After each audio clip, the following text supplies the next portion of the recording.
मुंबईमध्ये भरमसाठ ट्रॅफिक, त्या ट्रॅफिकमधनं वाहन चालकांना आपली वाट काढणं देखील कठीण होतं आणि अशामध्येच आता मुंबईमध्ये ज्या ज्या ठिकाणी निदान पार्किंगची तरी सोय मिळावी ते ठिकाणं देखील आता महाग होण्याची सूत्रांकडनं माहिती मिळत आहे।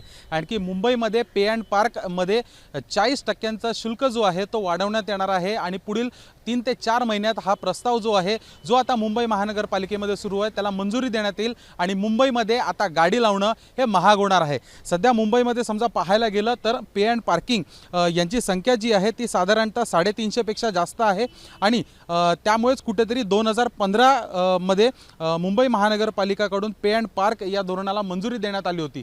मुंबईमध्ये असे अनेक ठिकाणं आहेत ज्या ठिकाणी पे अँड पार्क होत असतं।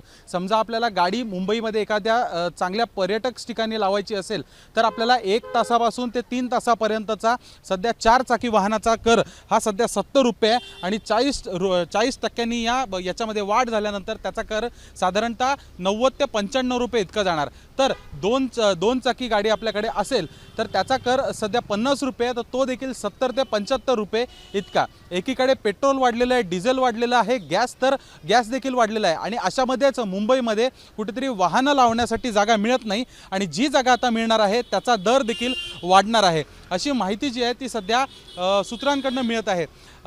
नुकत्याच मुंबई महानगरपालिकेच्या निवडणुका या देखील संपन्न झालेल्या आहेत आणि अशामध्येच हा नवा प्रस्ताव पुढे गेल्यानंतर नेमका याच्यावर नगरसेवकांची भूमिका काय असणार आहे इतकंच नाही तर मग जे कॉन्ट्रॅक्टर्स आहेत पे अँड पार्किंग जे कॉन्ट्रॅक्ट घेतात त्यांची देखील भूमिका काय असणार आहे हे पाहणं महत्त्वाचं असेल। पण कितीही काही झालं तरी मात्र याचा नागरिकांना त्रास होणार आहे, वाहन चालकांच्या खिशाला जी आहे ती कात्री पडणार आहे कारण की 40% वाढ ही आता मुंबईमध्ये समजा आपण पे अँड पार्कमध्ये किंवा मुंबईमध्ये रिकाम्या ठिकाणी जिथे आपण गाडी लावतो तिकडची वाढ होणार आहे।